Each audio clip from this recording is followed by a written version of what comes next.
आज हम पेपर से बनाने का मिक्स टॉय जो करते वीडियो को शुरू। पहले पेपर को काट लेंगे, फिर इसकी दोनों तरफ कट कर लेंगे कुछ इस तरह।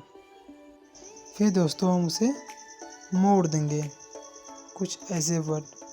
फिर दोस्तों हम इसके ऊपरी भाग को भी कट कर लेंगे ऐसे पर। फिर दोस्तों उसको हम मोड़ देंगे तो देखेंगे आपका यूनिक से तैयार हो जाएगा ये टॉय। तो दोस्तों करते हैं टेस्टिंग, लेकिन उससे पहले आप वीडियो को लाइक करें, सब्सक्राइब करें, जो करते हैं टेस्टिंग। वाओ!